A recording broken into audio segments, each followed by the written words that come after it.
Америкадағы беделді Массачусетс технологиялық институтында басталады. Онда профессор Джеральд математика сабағын толық сенімділікпен беделмен жүргізеді. Дәріс аяқталуға жақын қалғанда, ол студенттеріне аудиториядағы атмосфераны лезде өзгертетін тапсырманы ұсынады. Ол оларға аудиториядан тыс жерде, тақтада өте қиын математикалық есеп жазатынын айтады. Міне, тапсырма. Оны шеше алатын адамның есімі колледж тарихына алтын әріптермен жазылады. Ол өзінің бұрынғы студенттерінің кейбірі бұл мәселені бұрын шешкенін және бүгінде олар өз салаларындағы ең жақсы сарапшылардың бірі екенін айтып, оларды одан әрі ынталандырады. Бұл сұрақтың қаншалықты қиын екенін түсінген профессор Джеральд оларға семестрдің соңына дейін шыдамдылықпен жұмыс істеуге уақыт береді. Дәріс аяқталғаннан кейін бізді Уилл Хантинг есімді жас жігіт таныстырады.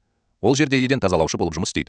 Едендерді тыныш жуады, басқалардың назарынан тыс қалады. Ол өз жұмысын атқарып жатқанда, оның көзі тақтаға жазылған күрделі математикалық тапсырмаға түседі. Оны қызықтыратын бір нәрсе бар. Сол күні кешке кішкентай үйіне оралғанда, Уилл демалудың орнына ванна бөлмесінің айнасының алдында тұрып жұмысқа кіріседі. Теңдеуді кезең-кезеңімен шешіп, процеске толығымен еніп кетті. Келесі күні дәліз бос және тыныш болған кезде Уилл абайсызда бордың бір бөлігін алып, тақтаға дұрыс жауапты жазады. Содан кейін ештеңе болмағандай кетіп қалады. Басқа ешкім түсінбейтін нәрсе, ол басқалар айлар бойы шеше алмаған мәселені шешті және ол мұны бір күнде жасады. Жұмыстан тыс уақытта Уилл уақытының көп бөлігін жақын достарымен араласуға, алаңсыз өмірден ләззат алуға жұмсайды. Бір күні бейсбол ойынын тамашалап отырып, ол өзінің бұрынғы баласын, мектепте оған қиындық тудырған баланы байқайды. Оны көрген сәтте, Уиллдің ішіндегі ескі ашу, ыза, ол басқара алмайтын дауыл сияқты көтеріледі. Екі рет ойланбастан, достарымен бірге оған жақындап, төбелеске кіріседі. Жағдай тез ушығып барады және жылдар бойы жалғасып келе жатқан көңілсіздіктен туындаған Уилл баланы аяусыз ұрып соғады. Оның достары жағдай нашарлағанша оны тоқтатуға тырысады. Бірақ ол кезде тым кеш. Бәрі тынышталған сияқты. Оқиға орнына полиция келеді. Полиция қызметкерлерінің бірі жағдайды бақылауға алуға тырысқанда,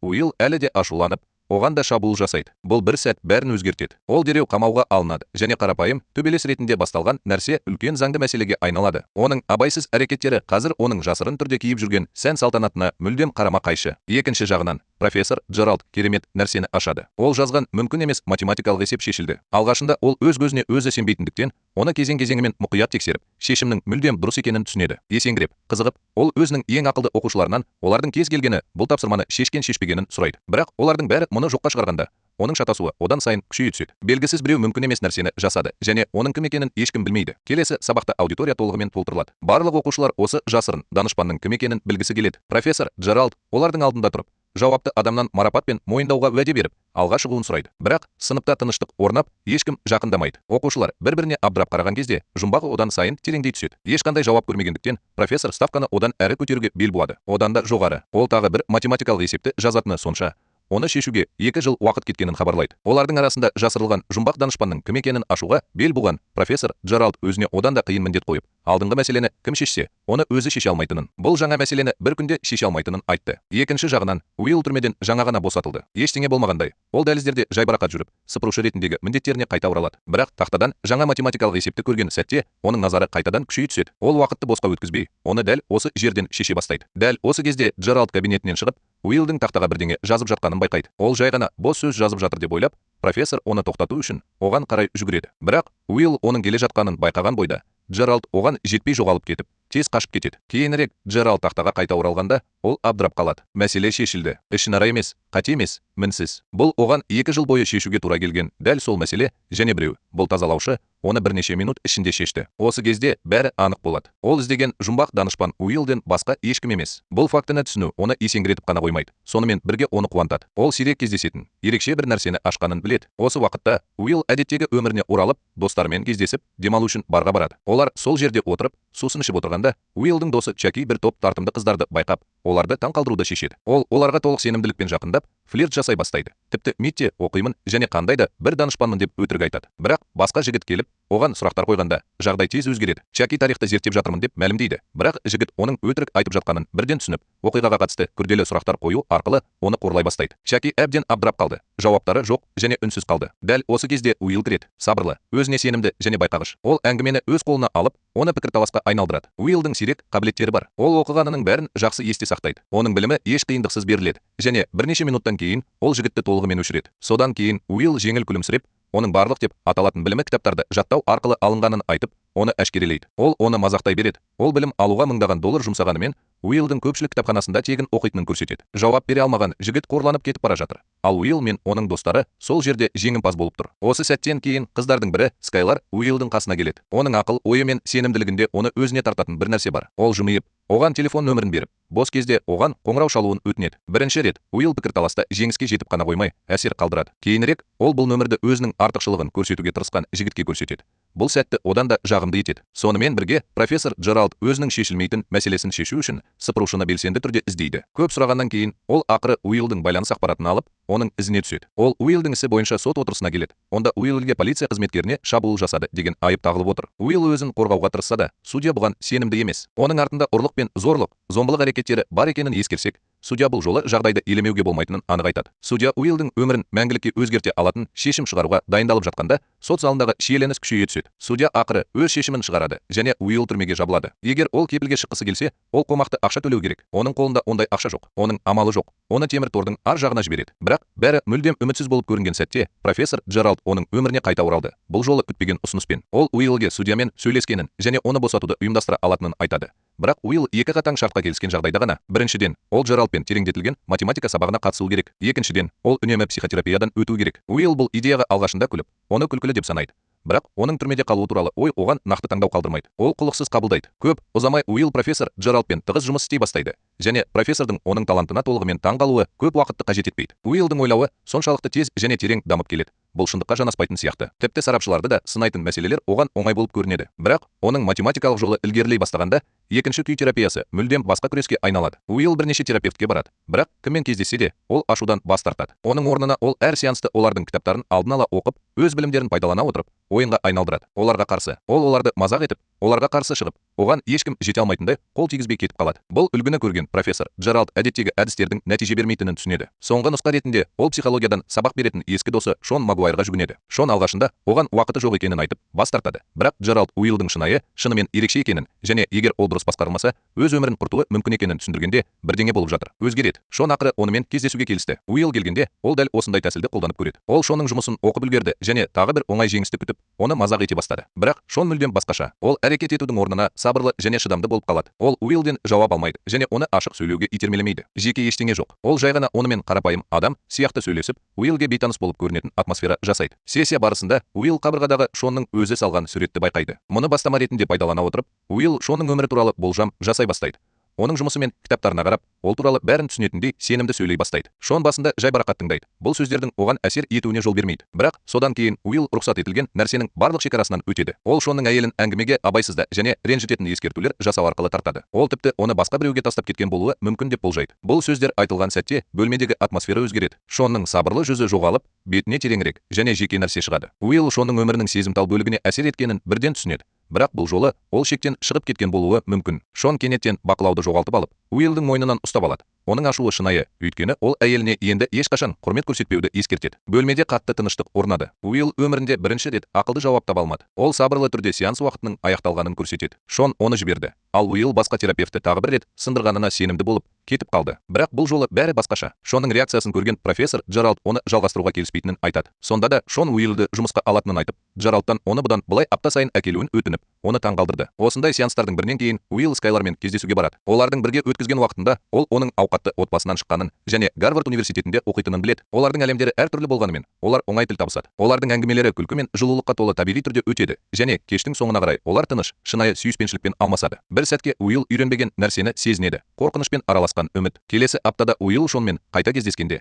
Шон оны сыртқа шығуға шақырады. Ол оны тыныш саябаққа апарып, әңгімені сабырлы, мұқият үнмен бастайды. Шон Уиллге олардың соңғы кездесуі кезінде айтқан сөздерінің барлығына терең ой жүгірткенін айтады. Және осы ойлардың барлығынан кейін ол Уилл эмоционалды түрде өз сөздерінің маңыздылығын түсінбей сөйлейтін балаға ұқсайды деген қорытындыға келді. Ол оны дөрекілігі үшін ұрсады, бірақ сонымен бірге оның ішінде қорқыныш бар екенін мойындайды. Шон оған бір күні ашылуы керек екенін, әйтпесе өмір ұсынатын барлық жақсы нәрселерден айырылатынын ақырын айтады. Келесі күні Уилл құрылыс алаңында досы Чакимен бірге жұмыс істеп, әдеттегі жұмысына оралады. Ол Скайларға телефон соғуға тырысады, бірақ екіұштылық оны ұстап қалады. Қорқыныш оны қайтадан иелене бастайды. Үшінші терапия сеансы кезінде Уилл бір ауыз сөз айтпайды. Шонда үндемейді. 1 сағат бойы олар бір-біріне қарама-қарсы үнсіз отырады. Төртінші сессия дәл осылай басталады. Бірақ соңында зерігуден немесе мүмкін қызығушылықтан Уилл кішкене әзілмен үнсіздігін бұзады. Мұны белгі ретінде қабылдаған Шон Уиллдың сүйіктісі бар жоғын ақырын сұрайды. Уилл екіленіп, ақыры Скайлар туралы айтады. Ол олардың алғашқы кездесуі, оның қаншалықты әдемі болғаны туралы әңгімелейді. Бірақ қазір онымен сөйлесу қиынға соғатынын мойындайды. Шон себебін сұрағанда Уилл шындықты ашады. Ол Скайларды ол үшін тым жақсы деп санайды. Және егер ол жақындаса, бәрі ақырында бұзылады. Ол бір күні оның өзіне лайық емес екенін түсінеді деп қорқады. Шон мұқият тыңдайды. Содан кейін ешкім басқалардан жақсы бола алмайтынын түсіндіреді. Әркімнің өз кемшіліктері мен күшті жақтары бар. Ең бастысы, екі адам бір-біріне сәйкес келе ме, жоқ па? Өз ойын білдіру үшін Шон өзінің әйелі туралы терең жеке нәрсемен бөліседі. Ол оны қаншалықты жақсы көретіні, оның қаншалықты мейірімді болғаны туралы айтады. Содан кейін жұмсақ күлімсіреп, кейде ұйқысында газ пайда болатынын айтады. Күтпеген ашықтық бүкіл көңіл күйді өзгертеді. Алғаш рет екеуі де шиеленіссіз немесе қорғаныссыз ашық күледі. Осы қарапайым адамдық сәтте екеуінің арасында байланыс пайда болады. Уилл Шонның қасында жаңа нәрсені сезіне бастайды. Қысым емес, үкім емес, жайлылық. Сеанс аяқталғанда Шон оған Уиллді іштен өзгерте бастайтын тұқым себу арқылы тыныш нұсқаулық ұсынады. Шон Уиллге сезімінен қашудың орнына қызбен сөйлесуге баруға ақырын кеңес береді. Уилл Шонның сөзінен адасып кеткені сонша, Шон оған сеанстың аяқталғанын еске салып, оны жіберуге мәжбүр болады. Бұл кеңесті байыппен қабылдағаннан кейін Уилл тікелей Скайлар колледжіне барып, оны қайтадан кездесуге шақырады. Скайлар жымиды, бірақ ол шешуге бірнеше күн кетуі мүмкін өте күрделі мәселемен айналысып жатқанын айтады. Уилл әдеттегідей шыдамсыздықпен оны көрсетуді сұрайды. Оған қараған бойда бірден майлыққа жауап жазады. Содан кейін ол сабырлы сенімділікпен оған ешқандай ақтау қалмағанын айтады. Ол бұл жолы жоқ деп айта алмайды. Олардың екінші кездесуінде бәрі жеке болады. Скайлар Уиллдың отбасы туралы сұрайды және шындықты айтудың орнына ол өзінің 12 ағасы бар екенін айтып,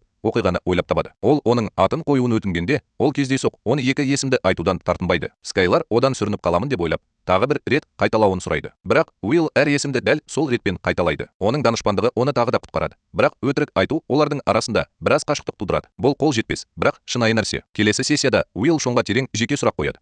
Ол әйелімен кездескеніне өкінді ме, әсіресе оны жоғалтқаннан кейін. Шон кідіріп, содан кейін естеліктерімен бөліседі. Ол Уиллге оның тарихи бейсбол ойынына билет алу үшін кезекте тұрғанын алғаш рет көргенін айтады. Уилл таңданып, Шон бұл аңызға айналған матчты тікелей эфирде көрген болуы керек деп болжайды. Бірақ Шон күлімсіреп, олай емес екенін айтады. Оның орнына ол достарын тастап, сол уақытты онымен, кейінірек оның әйелі болатын әйелмен өткізуді шешті. Уилл кездесу үшін осындай маңызды сәттен бас тартқанына сене алмайды. Бірақ Шон бұл үшін бір секундқа да өкінбегенін айтады. Ол бірнеше жыл ғана оның өмірінің бір бөлігі болса да, бұл оның өміріндегі ең әдемі жылдар болды. Кейінірек Скайлар Уиллден неге оны ешқашан достарымен немесе отбасымен таныстырмайтынын сұрайды. Ол әлі де өз өмірінің шындығын жасырады. Бірақ бұл жолы ол кем дегенде оны достарымен таныстыруға келіседі. Олардың барлығы барда кездесіп жүр. Таң қаларлықтай бәрі бір қалыпты жүріп жатыр. Скайлар өз компаниясына жақсы араласады және олардың барлығы шын жүректен күліп, жақсы сәттерді бірге өткізеді. Біраз уақыттан бері Уилл ақыры өз әлеміне біреуді жібергендей болды. Дәл осы уақытта профессор Джеральд Шонмен кездесіп, Уиллдың жетістіктері туралы сұрайды. Шон Уиллдың бірте-бірте ашыла бастағанын, бірақ оның өзін жайлы сезінуіне көп уақыт кететінін түсіндіреді. Джеральд дегенмен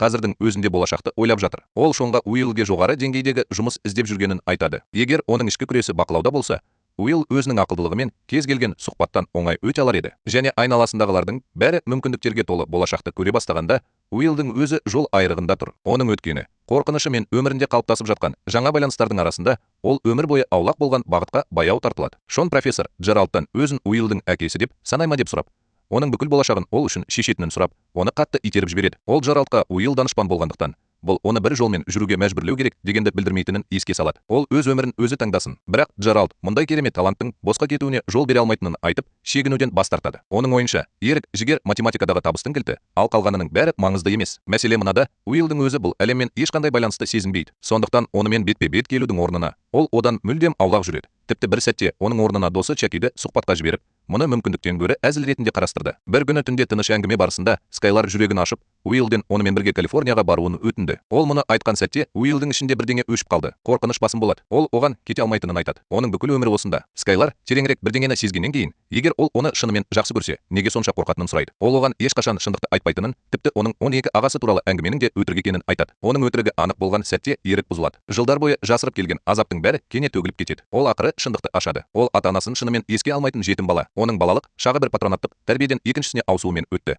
олардың көпшілігі зорлық-зомбылыққа ұшырады. Ол өзін қалай ұрып-соққанын, оған еш нәрсе білдірмегенде қамқорлықсыз қалай қарағанын айтып береді. Скайлар оны жүрегі сыздап тыңдап, оның әрқашан қасында екенін, қандай жағдай болмасын, оны тастап кетпейтінін айтады. Бірақ Уилл бұл жұбанышты қабылдаудың орнына оны итеріп жібереді. Біреудің өзіне жақындауына мүмкіндік беру туралы ой оны жалғыздықтан гөрі қорқытады. Егер ол біреудің өзіне жақындауына жол берсе, ол ақырында кетіп қалады және бұл азап оны құртады деп сенеді. Көз жасымен Скайлар оны жақсы көретінін мойындайды және оны ешқашан тастамайтынына уәде береді. Бірақ бұл осалдықты қабылдай алмаған Уилл тағы да өтірік айтады. Ол оған оны сүймейтінін айтып кетіп қалады да оны жалғыз қалдырады. Бұл дұрыс емес. Бұл бас тартудың атын жамылған қорқыныш. Сол кезде Уилл байланыстың орнына қауіпсіздікті таңдайды. Тіпті бұл оған шынайы сезіне бастаған барлық нәрсеге тұрарлық болса да. Сонымен қатар профессор Джеральдтың үнемі қысымымен Уилл ақыры жұмыс сұхбатына қатысуға келіседі. Бірақ сонда да ол мұны байыппен қабылдамайды. Ол келеді, бірақ тіпті тырыспайды. Ол ешқандай міндеттеме алмай-ақ қаншалықты алысқа бара алатынын тексеріп жатқан сияқты. Терапия кезінде Шон бұл үлгіні байқап, Уиллге қарапайым, бірақ маңызды сұрақ қойды. Ол өмірінде кімге көбірек сенеді? Уилл еш ойланбастан жауап береді. Бұл Чаки. Шон мұндай адалдықты мойындайды. Сендей досты кездестіру сирек кездеседі. Қандай жағдай болмасын, оны қолдайтын адам осы. Бірақ содан кейін ол өмірді тек достар мен жайлылық аймақтарының айналасында құруға болмайтынын көрсетіп,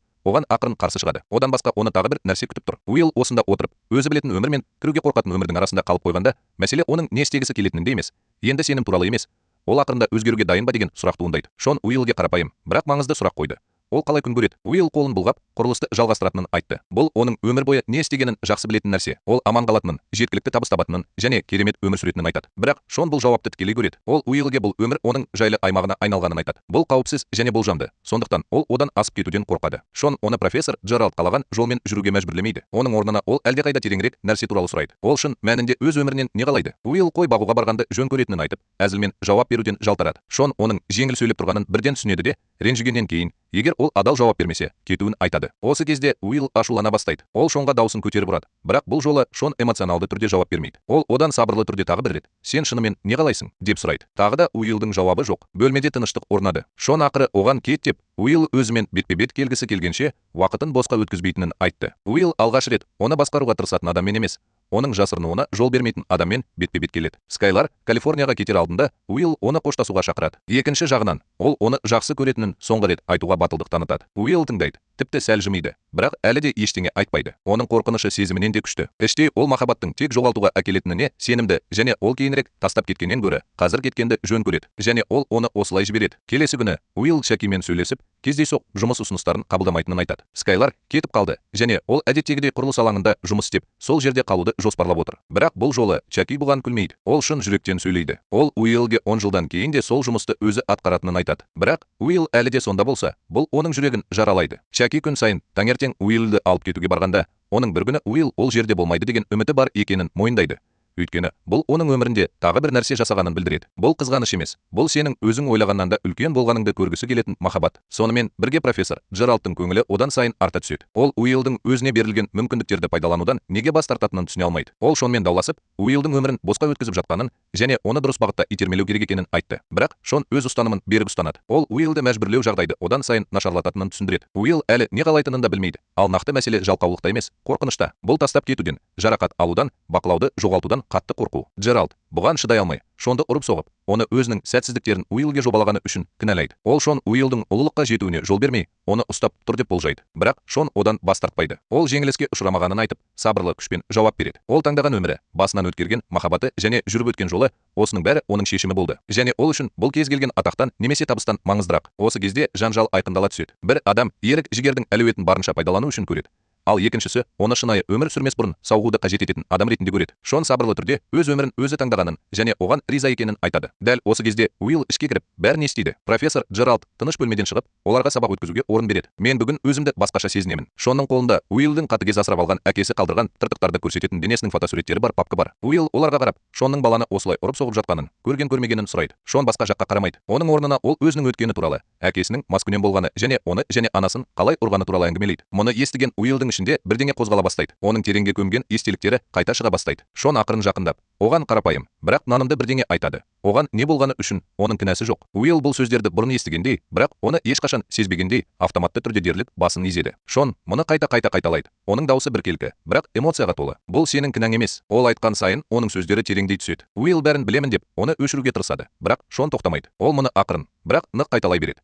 Уилл жылдар бойы тұрғызып келе жатқан қабырғаларды қиратады. Содан кейін бұл орын алады. Сөздер ақыры оған жетеді. Уиллдің көзіне жас толады. Оның тынысы өзгеріп, ұзақ уақыт бойы іште ұстаған азабы шыға бастады. Алдымен ол бұл сезімге қарсы тұрып, Шонды итеріп жібереді. Бірақ Шон эмоционалды түрде шегінбейді. Ол мұны тағы да қайталайды. Бұл сенің кінәң емес. Сол кезде Уилл толығымен бұзылады. Ол бір қадам алға басып, Шонды құшақтап, еріксіз жылай бастайды. Жылдар бойы азап, ашу мен қорқыныш бір уақытта төгіліп жатыр. Ол бірінші рет өзін осылай сезінуге және оны жіберуге мүмкіндік береді. Осы сәттен кейін оның ішінде бір нәрсе өзгереді. Уилл енді бұрынғыдай жүгірмейді. Ол алға жылжып, профессор Джеральд ұсынған жұмыс мүмкіндіктерінің бірін таңдаймын деп шешті. Оның соңғы терапия сеансы аяқталуға жақын және кетер алдында Шоннан сөйлесу қажеттілігін сезінсе, қайтып орала алатынын сұрайды. Шон күлімсіреп, оған есік әрқашан ашық болатынын айтады. Олар сенімге, құрметке және түсіністікке негізделген тыныш, шын жүректен қоштасады. Оның 21-ші туған күнінде достары оған көлік сыйлайды. Бұл жаңа да, қымбат та емес, бірақ бұл ол үшін бәрін білдіреді. Өйткені ол оны барлық жағынан қолдаған адамдардан алған. Осы уақытта профессор Джеральд Шонға келіп, оны жеңілген деп атағаны үшін кешірім сұрайды. Екі ескі дос қайта қосылып, Шон бүкіл әлем бойынша саяхаттауды жоспарлап отырғанын айтты. Кейінірек, Шон заттарын жинап жатқанда, Уилл байқамай пайда болып, оны біраз бақылап отырады. Содан кейін кетер алдында пошта жәшігінде хат қалдырады. Келесі күні таңертең Чаки Уиллды жұмысқа алып кетуге келеді де, әдеттегідей оның есігін қағады. Бірақ бұл жолы ешкім жауап бермейді. Ол терезеге қарап, Уиллдың жоқ екенін түсінеді. Және уайымдаудың орнына оның жүзінде күлкі пайда болады. Ол Уиллдың ақыры өз таңдауын жасағанын түсінеді. Шон сонымен қатар Уиллдың бұл жұмысты қабылдамайтынын түсіндіретін хат тауып алады. Ол басқа нәрсені таңдайды. Белгісіз нәрсе, нақты нәрсе. Өмірінде бірінші рет Уилл қашпайды. Ол өзі үшін шынымен маңызды нәрсеге ұмтылады. Шон хатты оқып жатыр. Оның жүзінде жұмсақ күлкі пайда болды. Уилл бұл жұмысты қабылдамайды. Оның орнына ол Скайларды табу үшін Калифорнияға барады. Өмірінде бірінші рет ол қорқынышты таңдамайды. Ол махаббатты таңдайды. Шон бір кездері бәрінен қашып кеткен баланың ақыры шынайы нәрсеге қарай жылжуға батылдық тапқанын біліп, үйге жайбарақат оралады. Жолдың бір жерінде Уилл бұрынғыдай болмайды. Ол өз өмірін одан жасыруға емес, өмір сүруге дайын адам. Осылайша оның саяхаты толық шеңберге келеді. Қайғы-қасірет пен үнсіздікке толы аласапыран өткеннен болашаққа дейін. Ол ақырында өзін сезінуге, сенуге және тәуекелге баруға мүмкіндік береді. Бір кездері мүмкін емес теңдеулерді шешкен данышпан қазір өміріндегі ең маңызды шешімнің алдында тұр, бірақ ақылмен емес, жүрекпен. Шынымды айтсам, бұл оның тарихын ұмытылмас етеді. Өйткені кейде ең үлкен жеңіс өзіңіздің қаншалықты ақылды екеніңізді дәлелдеу емес, сүюді, емдеуді және әрі қарай жүруді үйрену. Алға ұмтылыңыз, сонда оқиға осымен аяқталады. Соңына дейін тамашалағандарыңызға көп рахмет. Бұл мен үшін шынымен де көп нәрсені білдіреді. Егер сізге бұл оқиға ұнаса, бейнеге лайк басуды және осындай керемет бейнелерді жіберіп алмау үшін арнаға жазылуды ұмытпаңыз. Менің сізге қояр сұрағым: егер сіз Уиллдың орнында болсаңыз, өзіңіз түсінетін қауіпсіз өмірді таңдар ма едіңіз? Әлде махаббат үшін тәуекелге барар ма едіңіз? Жақсы болашақ түсініктемелерде жауабыңызды маған